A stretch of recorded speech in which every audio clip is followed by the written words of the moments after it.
내가 어떻게 환자를 진료하고 이 진료에 대한 처치를 할 것이며 환자를 어떻게 교육시키고 그 이유를 대비할 건지에 대한 이 의사국가고시 변화의 가장 큰 축인 것 같다라는 게 저희 생각입니다.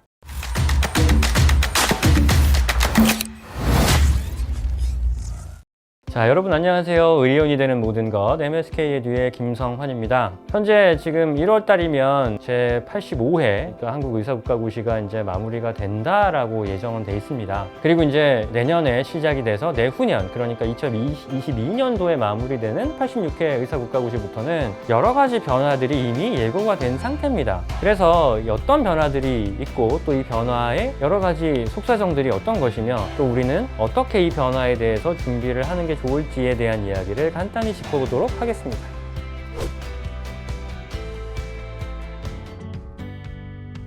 86회 의사국가고시 시험부터는 필기시험과 실기시험 모두의 변화가 생깁니다. 필기시험은 그 필기시험의 형태와 또 필기시험 내 문제의 유형에 약간의 변화가 생깁니다. 첫 번째로 이 형태 변화라고 하는 거는 그간은 저희가 일반적인 시험처럼 이 GP시험, 그러니까 종이로 된 시험지를 풀고 답안을 OMR 카드에 체크를 해서 제출을 하는 형태의 시험이었다라고 하면 86회부터는 컴퓨터 베이스드 테스트, CBT라고 얘기를 하죠. 우리가 컴퓨터 화면을 통해서 문제를 풀고 그 답안을 바로 컴퓨터에 입력을 해서 제출하는 형태로 바뀌게 됩니다. 자, 그렇게 해서 이런 형태 변화가 생기는데 이런 형태에 있어서 또 주목할 만한 변화가 뭘까요? 자, 바로 멀티미디어 문제의 출현입니다. 아무래도 시험의 문제가 컴퓨터라는 어떤 도구를 통해서 저에게 전달이 되다 보니까 지금까지는 표현하지 못했던 아주 정밀한 사진이라든지 동영상이라든지 여러 가지 이런 멀티미디어적인 요소들이 추가가 되는 문제들이 나올 수 있는 거가 아주 기정사실이 되어 있습니다. 그래서 이런 부분에 대해서는 우리가 임상 환경에서 쓰이는 여러 가지의 동영상이라든지 자료들이 문제화가 되어서 좀 저희가 그런 것들을 해석하거나 알아차릴 수 있는 능력이 있어야 되지 않을까라는 예측을 좀 조심스럽게 해보고 있습니다. 자, 이렇게 필기시험 변화에 대해서 아주 간단하게 알아봤고요. 실기시험의 경우에는 이것보다 훨씬 더 많은 변화가 있습니다.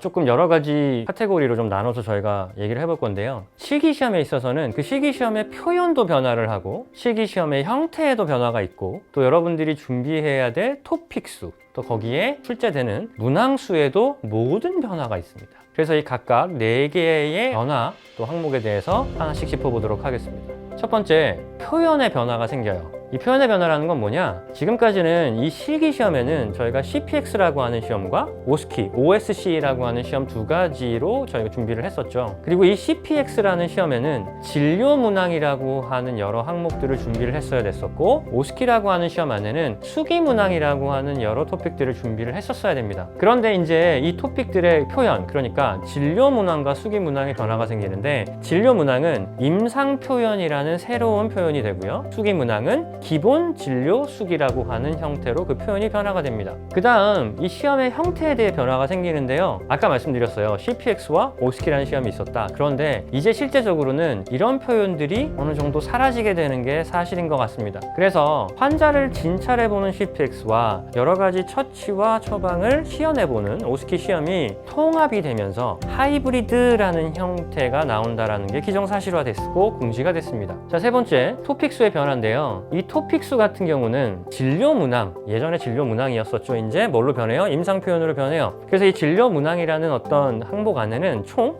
54개의 다른 토픽들이 있었고 이것들을 저희가 하나하나 살펴봤어야 했는데 이 54개의 토픽들이 48개로 바뀝니다. 그리고 수기문항, 즉 OSCE 시험을 대비했었던 수기문항은 총 32개에서 아주 많이 줄어듭니다. 9개로 줄어들어요. 그런데 여기에서 좀 살펴봐야 될 내용이 있습니다. 그럼 32개에서 아주 단편적으로 나머지가 다 없어졌냐? 그게 아니라 32개 항목 중에서 순수하게 수기로만 할 수 있는 항목들은 9개, 그리고 나머지들은요 어디로? 우리가 아까 말씀드렸죠. CPX와 OSCE가 하이브리드화 된다, 합쳐진다. 이 나머지들은 하이브리드 시험에 통합이 되게 됩니다. 임상표현 항목으로 통합이 되게 되는 거예요. 그리고 그 외에 나머지들은 폐지의 수순을 밟게 됐습니다. 그런데 이 토픽스의 변화가 시사하는 바는 사실 여러분들이 숫자에 속으시면 안 될 것 같아요. 단순히 어떤 숫자가 줄었다기보다 통합, 재배치 또는 아주 오래된 항목들은 폐지라는 이런 개념으로 생각을 하셔야 될 것 같은데, 통합과 재배치라는 개념을 생각을 해보셨을 때는 결과적으로는요, 유사성이 짙은 항목들을 하나로 합치고 펼쳐져 있었던 여러 토픽들을 카테고리화해서 몇 개의 그룹으로 그룹화시킨 개념이라고 생각하시면 되고요.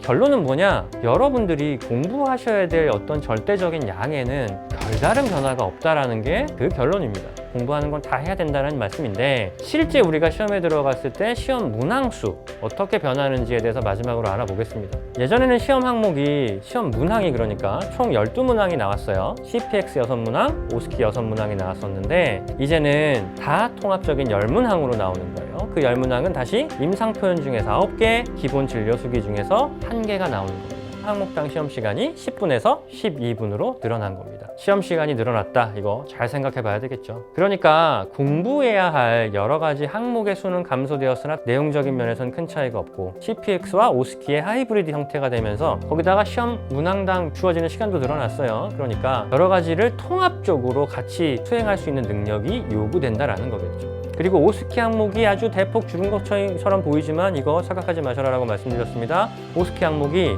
굉장히 펼쳐져 있다가 응급처치, 상처관리, 체열 및 혈관 확보라고 하는 아주 큰 3개의 카테고리로 만들어졌고, 이 카테고리 안에서 다시 통합과 재배치가 된 거라고 생각을 하시면 되겠습니다.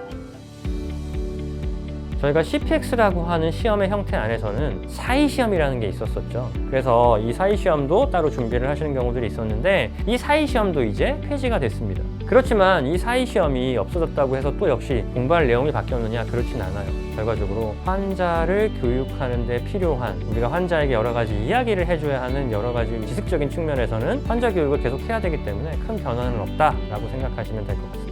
자, 그렇게 해서 저희가 이제 의사국가고시 본시험 KML에 대한 얘기를 해봤는데, 해외대학 또 해외의대 출신자들은 이 KML을 보기 위해서는 예비시험이라고 하는 또 한 번의 시험을 봐야 되는 절차가 있습니다. 그리고 그게 매년 7월 달에 열리게 되죠. 그리고 예비시험도 역시 마찬가지로 필기가 있는데, 예비시험의 경우에는 필기가 먼저 보게 되고 그 다음에 실기를 보게 되죠. 통상적으로 이 필기를 1차 시험, 실기를 2차 시험이라고 표현을 하고 있습니다. 여기에는 과연 변화가 있을까요?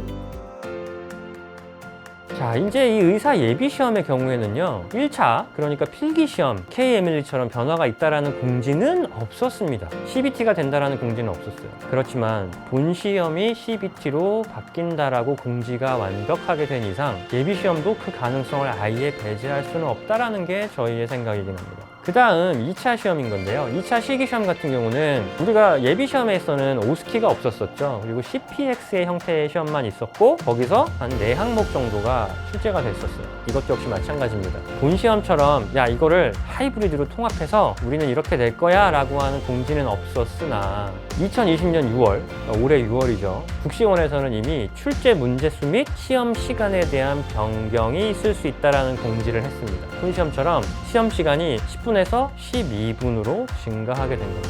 본시험의 실기와 유사하게 하이브리드 형태의 시험이 나올 수도 있지 않을까라는 생각을 갖게 하지 않습니까? 시험이란 건 우리가 대비하는 거죠. 그러니까 제 생각에는 분명히 바뀔 수도 있다라고 하는 가정을 두시고 이 예비시험도 준비하시는 게 좋지 않을까라는 게 저의 생각입니다.